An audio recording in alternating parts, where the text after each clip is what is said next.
Hello అండి, నా పేరు సందీప్. మీరు మెయిన్ టాపిక్ వచ్చేసి బాలకృష్ణ గారు కొన్ని సెన్సేషన్ కామెంట్స్ అనేది చేయడం అనేది జరిగిందండి. దాని గురించి మనం మాట్లాడుకునే ప్రయత్నం అనేది చేద్దాము. నా ఛానల్ని సబ్స్క్రైబ్ చేయండి అండి. సబ్స్క్రైబ్ చేసుకొని బెల్ ఐకాన్ని యాక్టివేట్ చేసుకోండి. నేను కొత్త వీడియోస్ పెట్టగానే మీకు నోటిఫికేషన్ అనేది వస్తుంది. టాపిక్లోకి వెళ్ళిపోదాం. ఫస్ట్ ఆఫ్ ఆల్, బాలకృష్ణ గారు కొన్ని సెన్సేషన్ కామెంట్స్ అనేది చేయడం అనేది జరిగిందండి. బేసికల్గా చిరంజీవి గారి మీద ఏమన్నారంటే, ఇంతకుముందు వైఎస్ జగన్మోహన్ రెడ్డి గారు ముఖ్యమంత్రిగా ఉన్నప్పుడు ఏదైతే టికెట్ రేట్ల కోసం అప్పుడు ఉన్న చిరంజీవి గారు వచ్చేసి రేట్లు పెంచమని చెప్పడానికి జగన్మోహన్ రెడ్డి గారి దగ్గరికి వెళ్ళడం అనేది జరిగిందండి. దాని తర్వాత ఏదైతే అప్పుడు అవమానించారని చెప్పారా అందరూ కూడా, అంటే కొన్ని మీడియాలు వీళ్ళందరూ కూడా అప్పుడు ఏదైతే చిరంజీవి గారిని అవమానించారు అని చెప్పడం అనేది జరిగిందండి. ఇంక్లూడింగ్ పవన్ కళ్యాణ్ గారు, చంద్రబాబు నాయుడు గారు కూడా అవమానించారు అనేది చెప్పడం అనేది జరిగింది. జగన్మోహన్ రెడ్డి గారిని పిలిచినా గానీ పలకలేదు, చాలా సేపు తర్వాత వచ్చారు అనే విషయాన్ని అప్పుడు దుష్ప్రచారం అనేది చేయడం అనేది జరిగిందండి. దాని తర్వాత ఇప్పుడు అసెంబ్లీలో వచ్చేసి కామినేని శ్రీనివాస్ గారు ఏదైతే దీన్ని ప్రస్తావించడం అనేది జరిగింది. అప్పుడు ఇట్లా చేశారు అని ప్రస్తావించడం అనేది జరిగింది. కానీ దాని తర్వాత బాలకృష్ణ గారు వచ్చేసిన తర్వాత అప్పుడు ఇవన్నీ ఏం జరగలేదు, అప్పుడు మామూలుగానే ఏమి గట్టిగా కూడా అడగలేదు, అది ఇది అని చెప్పడం అనేది జరిగింది. దాని తర్వాత ఈ విషయంలో వచ్చేసి బాలకృష్ణ గారు కానీ ఆయన ఎవరైతే చిరంజీవి గారి మీద కొంచెం క్రెడిట్ రావద్దు అనే ఉద్దేశంతో మాట్లాడినట్టుగా నాకు అనిపించింది అనమాట. బేసికల్గా ఏమన్నారు అప్పుడు అంటే, ఆయనకంత ఏం లేదు అనే ఉద్దేశంతో మాట్లాడడం అనేది జరిగింది. కానీ చిరంజీవి గారు ఎంబడే రిప్లై అయిపోయి ఏమన్నారు, దానివల్ల బాలకృష్ణ గారి సినిమాకు కూడా రేట్లు పెరిగినాయి, ఎవరైతే చిరంజీవి గారి సినిమాకు కూడా వాల్తేరు వీరయ్యకు కూడా రేట్లు పెరిగినాయి అనే విషయాన్ని చిరంజీవి గారు చెప్పడం అనేది జరిగింది. దీంట్లో చాలా వరకు వచ్చేసి కొంచెం ఈ క్రెడిట్ ఇవ్వకూడదు అనే ఉద్దేశంతో మాట్లాడినట్టు జరిగిందండి ఏదైతే చిరంజీవి గారి మీద అని నాకు అనిపించింది. సెకండ్ థింగ్ వచ్చేసి ఏదైతే బాలకృష్ణ గారు వచ్చేసి కందులు దుర్గేష్ని అవమానించడం అనేది జరిగిందండి. అంటే జనసేన మంత్రి మీద అవమానం అనేది జరిగింది. ఎందుకంటే చాలా ఏకవచన ప్రయోగం అనేది చేయడం అనేది జరిగింది. నాకు అనిపించింది, అందరూ కూడా చూశారు, కానీ దాంట్లో ఎవ్వరు కూడా ఖండించే స్టేజ్ అనేది లేకపోవడం అనేది దురదృష్టం అండి. అంటే it went for the records అనేది జరిగింది. కానీ ఎవ్వరు కూడా ఒక మంత్రిని తిడుతుంటే కనీసం ఖండించే స్టేజ్ అనేది లేకపోవడం అనేది ఒక దురదృష్టంగా నేను భావిస్తున్నానండి. ఇంకొకటి కూడా ఏంటంటే, తను ఆ మాటలు అన్న తర్వాత కూడా క్షమాపణ చెప్పే కార్యక్రమం జరగట్లేదు. అంటే ఒక మంత్రిని కూడా గౌరవించే స్టేజ్లు అనేది బాలకృష్ణ గారు లేకపోవడం అనేది కరెక్ట్ పద్ధతి కాదు. వాడవాడు ఏకవచన ప్రయోగం ఎందుకు చేసినారు చెప్పండి, నాకు అర్థం కావట్లేదు. ఇది కరెక్ట్ పద్ధతి కాదండి.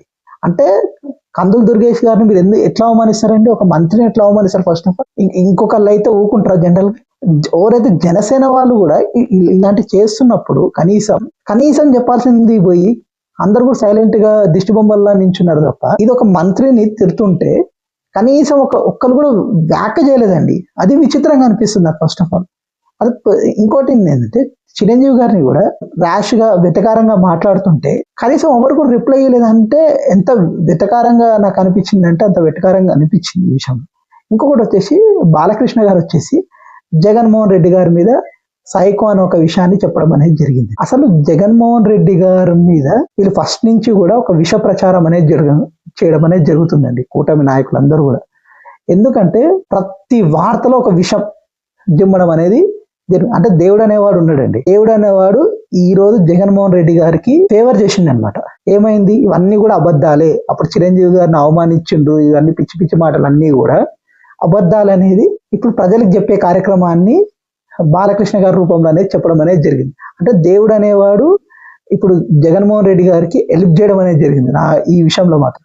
అంటే ప్రతి విషయంలో విషం జిమ్మే కార్యక్రమాన్ని శ్రీకారం చుట్టిందండి అప్పుడున్న చంద్రబాబు నాయుడు గారు, పవన్ కళ్యాణ్ గారు, కొన్ని మీడియాలు. కానీ నిజంగా ఇంత దుర్మార్గం జరుగుతుంటే అప్పుడు ఖండించకుండా చేయడం అనేది కూడా చిరంజీవి గారు అప్పుడు తప్పని నాకు అనిపించింది. ఇంకోటి ఏంటంటే, ఇంత చేస్తుంది అప్పుడు పవన్ కళ్యాణ్ గారు అయితే దీన్నే ఎన్నికల అస్త్రాలు ఎన్నిసార్లు వాడారు దారుణంగా. అప్పుడేమో ఇష్టం ఉన్నట్టు మాట్లాడిన వీళ్ళందరూ కూడా ఇప్పుడు ఏమంటారు, ఇప్పుడు బాలకృష్ణ గారు మాట్లాడితే ఎవరు కూడా నోరెత్తే స్టేజ్లో లేరు ఇప్పుడు, ఇంక్లూడింగ్ పవన్ కళ్యాణ్ గారు. నాకు అనిపించింది ఏంటంటే, ఒక స్ట్రాటజికల్ మూవ్ గా చేస్తున్న పవన్ కళ్యాణ్ తన రాజకీయ భవిష్యత్తు కోసం చేసుకుంటుండే. ఆయనకే ఇంట్రెస్ట్ లేనప్పుడు మనం ఎందుకు మాట్లాడాలి దాని గురించి అనేది నాకు అనిపించిందండి. ఇంకొక విషయాన్ని కూడా నేను చెప్తున్నాను. దీనివల్ల కొంతమంది ఏమంటారు అంటే, వైసీపీ వాళ్ళు కూటమిని విడగొట్టాలని అనుకుంటున్నారు అనేది కొన్ని వ్యాఖ్యలు అనేది వచ్చినాయి. నాకు అనిపించింది ఏంటంటే ఇప్పుడు వైసీపీ వాళ్ళు కూటమిని విడగొట్టడం వల్ల ఏం యూజ్ ఉందండి వైసీపీ వాళ్ళకి, నాకు అర్థం కాదు. వాళ్ళు కలిసి ఉంటేనే బెటర్ కదా జనరల్ గా. ఇప్పుడు ఏమైపోయిందంటే యాంటీ ఇన్కంబెన్సీ అనేది కూటమి మీద వచ్చేసింది. ఒక పార్టీ విడిపోయి సింగిల్ గా కంటెస్ట్ చేస్తే ఓట్లు చీలే కార్యక్రమం ఉంటుంది. ఏది మామూలు అందరు ఓట్స్ అంటే చీలే కార్యక్రమం ఉంటుంది. ప్లస్ యాంటీ ఇన్కంబెన్సీని ఒకరి మీద టర్న్ అయ్యే స్టేజ్ ఉంటుంది. ఆల్రెడీ అందరూ కూడా అక్కడ యాంటీ ఇన్కంబెన్సీ పెరుగుతుంది. పెరిగినప్పుడు పార్టీఏ బరిలో ఉంటే, ఒక కూటమి లెక్క బరిలో ఉంటే ఆ వేవ్లో వీళ్ళు కూడా కొట్టుకుపోతారు అంతే. ఓటమిలో వీళ్ళు బయటకు రావడము, వాళ్ళు బయటికి రావడం వల్ల అది వైసీపీకే నష్టం జరిగే అవకాశం ఉంటుంది.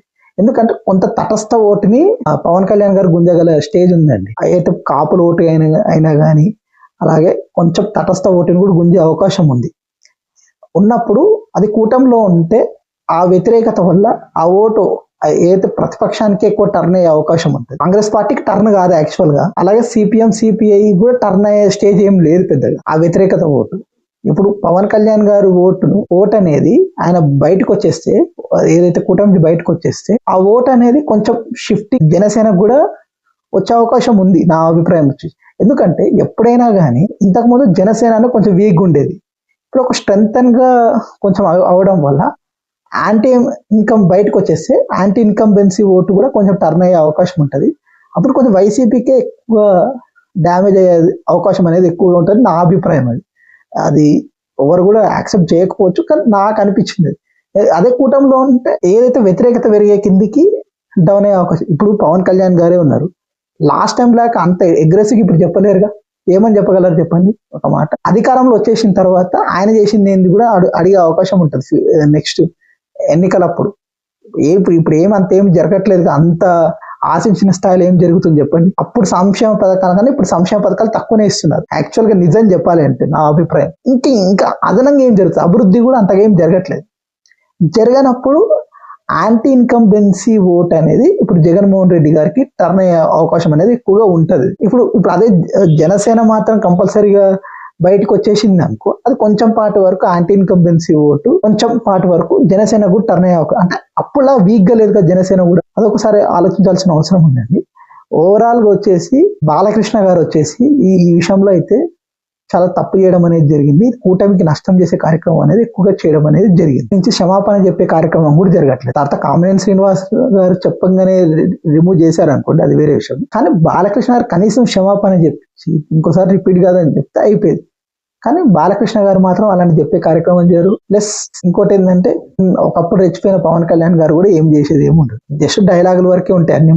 అంటే జగన్మోహన్ రెడ్డి గారి మీద పవన్ కళ్యాణ్ గారికి ఉన్న ద్వేషం అంతే తప్ప ఆయనకి ఏమి ఇంకో ఆలోచన లేదు, అభివృద్ధి చేయాలనే ఆలోచన ఉండదు, ఏముండదు. ఓన్లీ డైలాగులు వరకే ఉంటాయి ఆయన అన్ని కూడా. అంటే నాకు అనిపించింది, ఆయన పాలన చూసి నాకు అనిపించింది. ఎందుకంటే పవన్ కళ్యాణ్ గారిని చూసినప్పుడు నాకు చాలా గర్వంగా అనిపించేది నా అభిప్రాయం వచ్చేసి. ఎందుకంటే తను ఓడిపోయినప్పుడు కూడా నాకు గర్వంగా అనిపించింది, ఒక నిజాయితీగా ఓడిపోయాడు రా బాబు అనిపించింది. కానీ ఇప్పుడు ఆయన గెలిచిన తర్వాత నాకు ఇంకా ఎంత దారుణంగా అనిపిస్తుంది అంటే ఇతను ఇలా ఏమీ చేయలేని చాతగానంలాగా ఉన్నాడు అనే నాకు అనిపించింది. అది తనకి చేయాలని ఉందని నాకు అనిపించింది, కానీ అది ఎట్లా ఆచరణ చేయాలో ఆయనకు తెలియట్లేదు. యూజ్ లేకుండా అయిపోతుంది. ఇదే అండి నా ఇన్ఫర్మేషన్. కానీ మీకు నచ్చినట్టయితే నా ఛానల్ని సబ్స్క్రైబ్ చేయండి, లైక్ చేయండి, షేర్ చేయండి, కామెంట్ చేయండి.